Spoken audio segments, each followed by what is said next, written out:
नमस्कार, capital TV Uttar Pradesh देख रहे हैं आप। मैं हूं राधिका राज। आज 4 के चक्रव्यूह में बताएंगे आपको कौन सी वो 4 बड़ी खबरें हैं जिसने यूपी की सियासत को गरमा दिया है। सबसे पहले बात मुख्यमंत्री योगी आदित्यनाथ के सिंगापुर यात्रा की, जहां पहुंचते ही उन्होंने टेमासेक के चेयरमैन से महत्वपूर्ण बैठक की। निवेश के नए अवसरों पर विस्तार से चर्चा हुई, लेकिन विपक्ष ने इसे राजनीतिक स्टंट बताते हुए पलटवार किया। बताएंगे आपको पूरा मामला। एक तरफ सीएम योगी विदेश की नीतियां संभाल रहे हैं, तो वहीं दूसरी ओर योगी की फोर्स यूपी को। कानपुर में होली और रमजान से पहले मिलावटखोरों पर सर्जिकल स्ट्राइक देखने को मिली। खाद्य विभाग ने लाखों के एक्सपायर खजूर और मिलावटी सामान जब्त कर नष्ट किया। इस एक्शन से किस किस पर गाज गिरी है, बताएंगे आपको। अब बात लखनऊ विश्वविद्यालय की, जहां लाल बरादरी गेट को सील कर बैरिकेडिंग लगाई गई, जिसके बाद मुस्लिम छात्राओं के बीच यूनिवर्सिटी के नमाज पढ़ी गई। साथ ही छात्रों ने जोरदार विरोध किया। तो कैसे आज लखनऊ यूनिवर्सिटी में हंगामा हुआ, बताएंगे आपको। 4 के चक्रव्यूह के आखिरी में बात जौनपुर कोर्ट की, जहां पिछले कुछ दिन पहले पुलिस लाइन को बम से उड़ाने की धमकी मिली, जिसके बाद पुलिस जांच में जुटी। आरोपी को गिरफ्तार किया गया और जब पूछा गया कि कोर्ट को धमकी क्यों मिली, तो आरोपी ने ऐसा जवाब दिया कि पुलिस भी सुनकर दंग रह गई। तो क्यों दिया आरोपी ने कोर्ट को धमकी, बताएंगे आपको। तो चलिए बिना किसी देरी के शुरू करते हैं 4 का चक्रव्यूह। 4 के चक्रव्यूह में सबसे पहले बात उत्तर प्रदेश के मुख्यमंत्री योगी आदित्यनाथ की विदेश यात्रा की, जो यूपी को मैन्युफैक्चरिंग हब ऑफ इंडिया बनाने के मिशन पर केंद्रित है। सीएम योगी 22 जनवरी से शुरू हुई 3-4 दिवसीय सिंगापुर यात्रा पर पहुंचे हैं और पहुंचते ही उन्होंने सिंगापुर की प्रमुख सरकारी निवेश कंपनी टेमासेक के चेयरमैन टियो ची हियान और उनकी टीम के साथ उत्पादक बैठक की। इस मुलाकात में उत्तर प्रदेश में डेटा सेंटर, लॉजिस्टिक्स हब, नवीकरणीय ऊर्जा, औद्योगिक इंफ्रास्ट्रक्चर जैसे क्षेत्रों में सर्वप्रभु निवेश भागीदारी के अवसरों पर विस्तार से चर्चा। सीएम योगी ने राज्य की मजबूत नीतिगत ढांचे, फास्ट ट्रैक क्लियरेंस सिस्टम, भूमि बैंक, एक्सप्रेसवे नेटवर्क और कौशल विकास जैसी पहलों के बारे में विस्तार से जानकारी दी, ताकि वैश्विक निवेशकों को यूपी में निवेश के लिए प्रोत्साहित किया जा सके। इसके अलावा उन्होंने जीआईसी के सीईओ लिमचो कियात से भी बैठक की, जहां इंफ्रास्ट्रक्चर, लॉजिस्टिक्स, इंडस्ट्रियल पार्क और सस्टेनेबल डेवलपमेंट के दीर्घकालिक संस्थागत निवेश के मौके पर बात हुई। सीएम योगी ने मौजूदा साझेदारियों जैसे कि गंगा एक्सप्रेसवे और ग्रीनको के साथ सहयोग की सराहना की। सीएम योगी ने खुद सोशल मीडिया पर इन बैठकों की जानकारी साझा की। टेमासेक बैठक पर उन्होंने लिखा कि उत्तर प्रदेश में डेटा सेंटर, लॉजिस्टिक्स हब, नवीकरणीय ऊर्जा और औद्योगिक बुनियादी ढांचे में निवेश के अवसर पर चर्चा हुई। जीआईसी बैठक में भी इंफ्रास्ट्रक्चर और सस्टेनेबल क्षेत्रों पर फोकस रहा।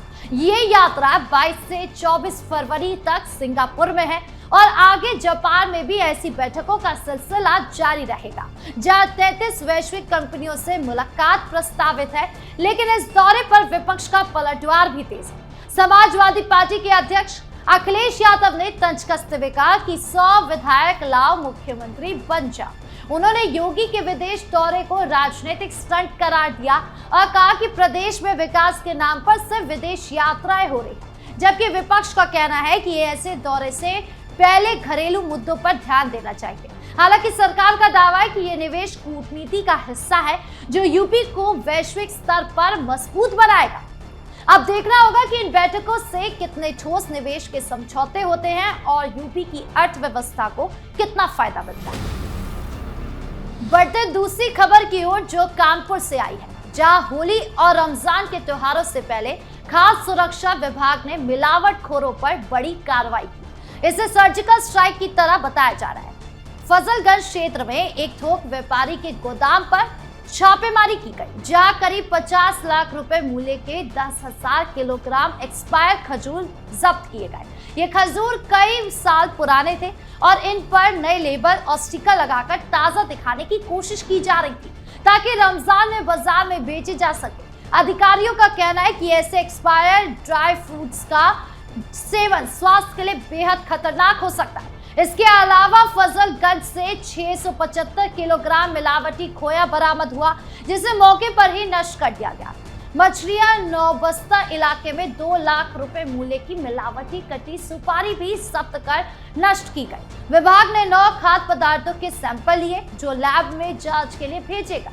रिपोर्ट आने पर दोषियों के खिलाफ सख्त कार्रवाई होगी। यह अभियान त्योहारों के दौरान बढ़ती मांग को देखते हुए चलाया जा रहा है, जहां मिलावटखोर सक्रिय हो जाते हैं। विभाग ने उपभोक्ता से अपील की है कि खरीदारी के समय एक्सपायरी डेट, पैकेजिंग और गुणवत्ता जरूर जांचें और संदिग्ध सामान की सूचना तुरंत दें। ये कार्रवाई जन स्वास्थ्य की सुरक्षा के लिए महत्वपूर्ण है और आगे भी शहर भर में ऐसे छापे जारी रहेंगे। बढ़ते तीसरी खबर की ओर, जो लखनऊ विश्वविद्यालय से जुड़ी है, जहां लाल बरादरी गेट को सील कर बैरिकेडिंग लगा दी गई और अच्छा ही किया गया, क्योंकि ये ऐतिहासिक इमारत पूरी तरह जीर्ण शीर्ण हो चुकी थी, कभी भी गिर सकती थी और अगर गिर गई तो जान माल का नुकसान हो सकता था। लेकिन कुछ मुस्लिम छात्रों ने इसे धार्मिक मुद्दा बनाकर बिना बात का हंगामा करना शुरू कर दिया। लाल बरादरी एएसआई संरक्षित स्थल है, जिसमें एक पुरानी मस्जिद है और मुस्लिम छात्र दशकों से यहाँ नमाज पढ़ते नजर आ रहे हैं। लेकिन अब रमजान के नाम पर वो प्रशासन के फैसले का विरोध कर रहे हैं, जबकि प्रशासन ने सुरक्षा के लिहाज से गेट सील किया।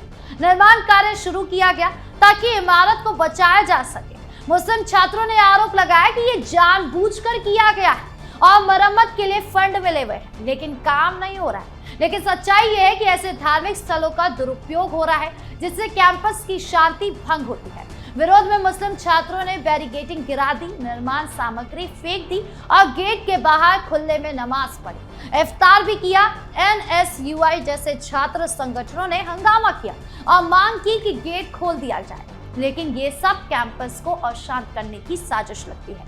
कुछ छात्रों ने भोलेपन में मुस्लिम छात्रों का साथ दिया, लेकिन ये सांप्रदायिक सौहार्द नहीं बल्कि बहकावे में आ रहा है, क्योंकि सुरक्षा सबके लिए जरूरी है और मुस्लिम छात्रों की जिद से पूरे विश्वविद्यालय का माहौल खराब हो रहा है।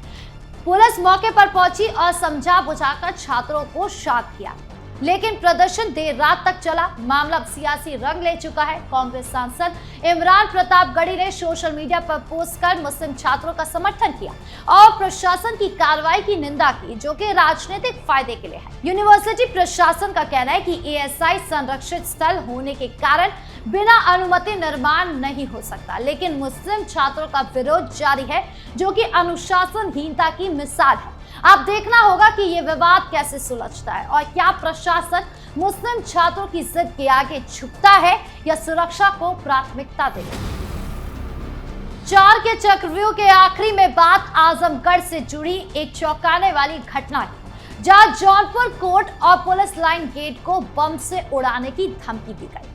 आरोपी विशाल रंजन को लखनऊ एटीएस ने गिरफ्तार कर लिया। विशाल निजामाबाद थाना क्षेत्र के बख्शपुर का निवासी है। उसने 17 फरवरी को जिला न्यायाधीश के सरकारी ईमेल का 5 धमकी भरे मेल भेजे, जिसमें कोर्ट परिसर और पुलिस लाइन को बम से उड़ाने, मुख्यमंत्री से 1 लाख रुपए मंगवाने की बात कही गई। पूछताछ में खुलासा हुआ कि ये धमकी प्रेमिका के मंगेतर से बदला लेने के लिए दी गई।